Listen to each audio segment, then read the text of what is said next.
Welcome, everyone. You found your way to another episode of Creation Talk. My name is Keaton Halley. Oh, g'day. I'm Dr. Jonathan Sarfati. And today we're going to be talking about what was the shape of Noah's Ark and why does this matter? I guess, what do you say to that, Dr. Sarfati? Because God gave Noah the instructions to build an ark for a purpose, and the purpose was to save his family, extended family, and all the land vertebrate animals on Earth from being drowned in a globe-covering flood. Yeah. I'd say it's pretty important. Okay. Yeah, and certainly the Bible does give the precise dimensions even. You know, God told Noah to make it 3 decks. It was to be 300 cubits long by 50 cubits wide and 30 cubits high. Right. What does that mean for people who aren't familiar with that term cubit? Well, and nor would I expect that, but cubit, it comes from Latin word for elbow. And in fact, if you get a blood draw, this part's called the cubital fossa, okay? So cubit is elbow to fingertip, and mine's about 19 inches. But let's say that the biblical one was 18 inches. Yeah, something like, a foot and a half on average. Yeah. And in ancient times, you know, like post-flood era, we know different cultures in the ancient Near East, they had different standardized lengths. Cubits actually have slightly differing lengths. Yeah. We don't know for sure which cubit it was that Noah would have used, the standard one or the royal Egyptian cubit, things like that. Mm-hmm. But probably a foot and a half length of a man's forearm is a good approximation. Well, we can be conservative and assume it's a fairly small cubit, like 18 inches, but we still get the ark as an incredibly big vessel. Yeah, it would have been 450 feet long, if that's right, which is like a length of 1.5 football fields. It's a pretty long boat, yeah, and also it would be as high as a 4 or 5 story building and wide enough to block 6 lanes of the American interstate system. Yeah. So it's a pretty big vessel. Yeah, so you think about a ship that size, you know, that contrasts, of course, with, this is something creationists point out a lot, that, you know, what you see on typical church nursery walls is kind of an overcrowded bathtub-looking Oh, you want to tear your hair up when you see those things, I really do. Please don't do that if you're a member of the church, because what you're doing is telling the kids the ark's a fairy story. This is ridiculous. Kids are visual. They'll see the ark's ridiculous, and they think, oh, all the other stories they learn, you know, the Greek myths and the Roman myths, the Native American myths, or maybe the Bible's just the Hebrew myths. And if you put the silly bathtub ark, you're telling the kids the Bible is a Hebrew myth instead of real history as it was. Yeah, but by contrast, of course, the dimensions that the Bible gives would allow for there to be tons of room to house all the animals that Noah had to bring on board, 2 of each kind of land-dwelling, air-breathing animal. And then it would also mean that the ark was tremendously stable in rough seas. Well, yeah, the size I've calculated is about the size of 340 semi-trailers. So that's how many. The volume you're speaking of. Yeah, that's the volume. Right? Yeah. So, and each of those can hold hundreds of big animals, and yet you could fit 300 plus of these on the ark. It's a big vessel. Yeah. And then you think about how long it was, which means it'll align in the wave directions rather than being turned all over. Right. The length to width ratio is 6:1. So that's really about the same dimensions as modern day cargo ships and things, which they do it that way because that's a stable size. Well, I think barges on rivers were done with the same dimensions because they were almost impossible to capsize. And some Korean naval architects actually calculated various possible dimensions of an ark and found that the biblical one could stand up to waves 3 times bigger than a tsunami. They couldn't be capsized. That's pretty stable, pretty good.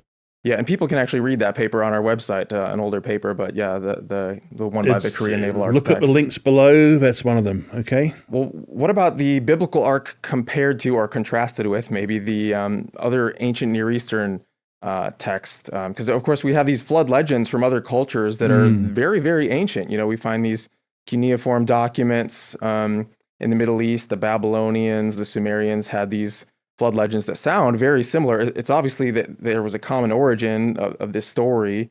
And so, there are differences, right? Well, I mean, it's interesting. You can find a flood and ark accounts are all over the world. It's quite interesting. You find even in the native Amazonian tribes have a flood legend. The New Zealand Maoris have a flood. Aboriginal Australians have flood legends. So I think it looks at every people group on Earth as descended from someone who survived a real life flood. Yeah. Otherwise, why would these accounts be so widespread? And it's not pure coincidence because they.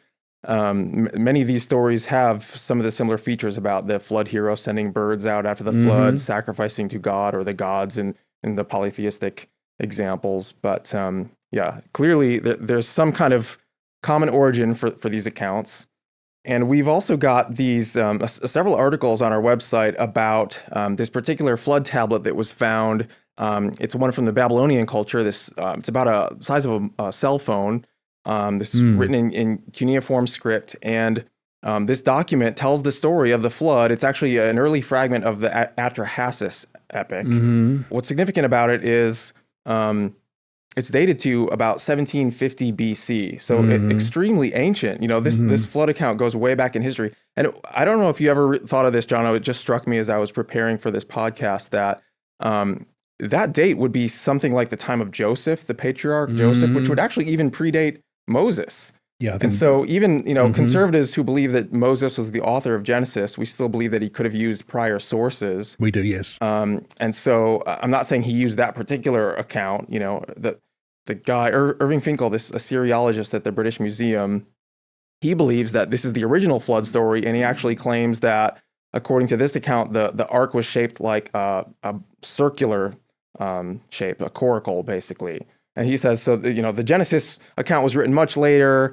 In the time of the Babylonian exile, the Hebrews borrowed from the Babylonians and just changed the shape. Which doesn't make sense, because if you want to legendize something, you make it simpler. I mean, the ark, the Bible has 3 dimensions, which we now know are dimensions of a very seaworthy vessel. But the Israelites were not known as great seafarers, and yet they had this amazingly seaworthy vessel.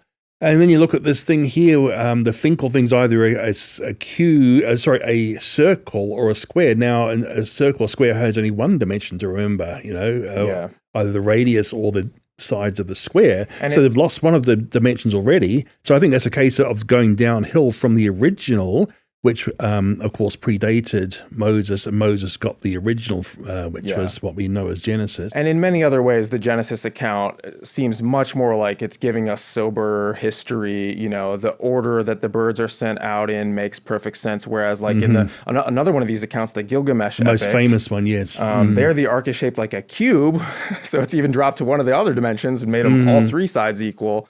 And then it has the birds get sent out in an order that doesn't even make logical sense. Well, I mean, a cube is going to capsize because it's just too top heavy, while the ark was very, very much wider than it was tall, so extremely hard to capsize. A cube is a ridiculous shape for a boat. I mean, but neither the Israelites nor the Babylonians were great seafarers, but the Israelites got it right. Yeah. The Babylonians got it totally stuffed up. Exactly. So it seems to me that it makes much more sense to say that the Genesis account, or whatever documents that it was relying on, the eyewitness records originally, that preserves the much more accurate, the true history. Whereas these, the Atrahasis Epic, the Gilgamesh Epic, they're the ones that got distorted over time and simplified in legend. Turned it into a fictitious legend. I mean, I think either neither the Babylonians nor the Israelites were great ornithologists, and yet when you look at the biblical account, send the raven out. That's a carrion feeder. That's going to find something. A dove is not going to like carrion, so you send that later, but it's only going to stay put when there's a clean, dry land, because doves like clean, dry spaces. Ravens are pretty not really particular about things like that. So everything about it makes sense of the biblical account being a reality and not a legend. Excellent. Well, before we move on, if people are enjoying this content, I would just encourage you to hit the thumbs up button to like this video. You can share it on social media as well. So we hope you'll do that. Help us to spread this information around. We've got lots more information. If you want to find out more, check the show notes below and just visit creation.com. You can search. There's a helpful search engine, 40 years of creation research available at your fingertips.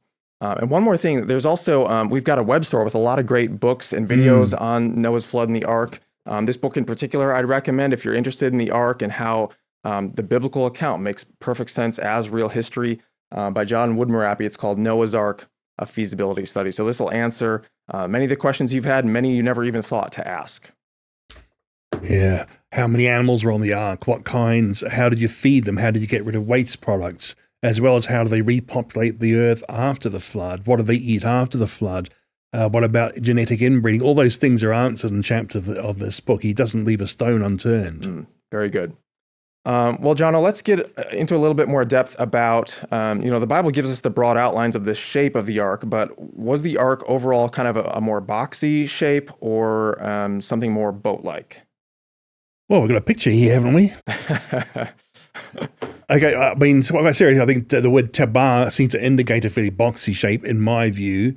And also it seems like it did have a roof and it had a window sort of 1 cubit high all the way along. And you can see that sort of structure in modern factories. You have a sort of long window on the roof, and that seems to be very good for getting the air fresh. It allows for easy circulation of the air, which is something you'd need, but also would protect the contents from the enormous rain that was falling. Yeah, it is interesting that Genesis doesn't use the word for ship. It calls it an ark, which etymologically that word seems to be related to an Egyptian word that means something like a chest or a sarcophagus, something like that. That may be an indication that it's a more boxy shape. The same word in Hebrew is also used of the basket that Moses was put in, which was woven out of like papyrus, and so we don't know for sure what shape that would have taken. But they have things in common. What they have in common is they're only there to protect the inhabitants. They're not there to be steered. They're there to float and protect what's inside until there either runs aground like in the mountains of Ararat, or the Pharaoh's daughter picks the ark, Moses' ark, but it wasn't designed to steer anywhere. Yeah, I think that's a good point. And that may be the very reason why the word ship wasn't used, because God seems to just have sovereignly controlled where the ark landed.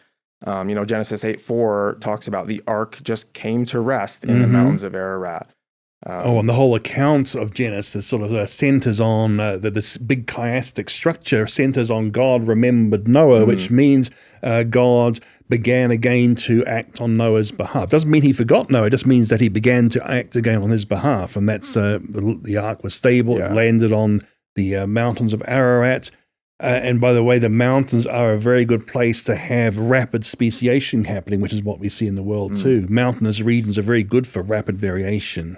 That's good. And just to spell this out for the audience, in case you didn't catch what Dr. Sarfati just referred to as the chiastic structure of the flood account, that's the narrative as a whole starts off with a certain line, and then the very end of the flood account has a parallel line, and it's a nested structure, like working its way inward to the center. And the hinge point of the narrative is that phrase that God remembered Noah. So yeah, it does seem to indicate that this is one author behind the entire account, and that it's focused on kind of emphasizing that God's remembering of Noah is the main point. You can listen to both of us. We're on the series called the Genesis Academy, so you can listen to both of us on that if you'd like to. Yeah. And that's one of the things discussed. And get a lot more good information about that as well in your commentary book, The Genesis Account. I read that once, yeah.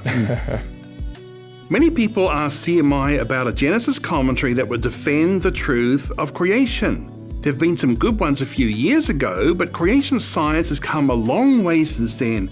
There's so many new discoveries about radioactive dating, cell machinery, the Ice Age, catastrophic plate tectonics, distant starlight, and even the Christian foundations of science. That is why we now have the Genesis account. Now being used by many Bible colleges, we wanted it to be especially helpful for pastors and expository preaching.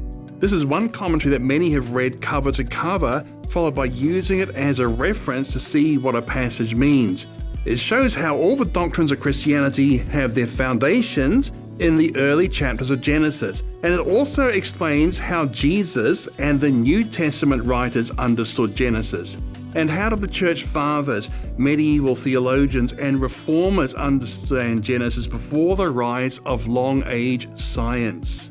The Genesis account is available in hardcover and ebook formats right now at creation.com/store.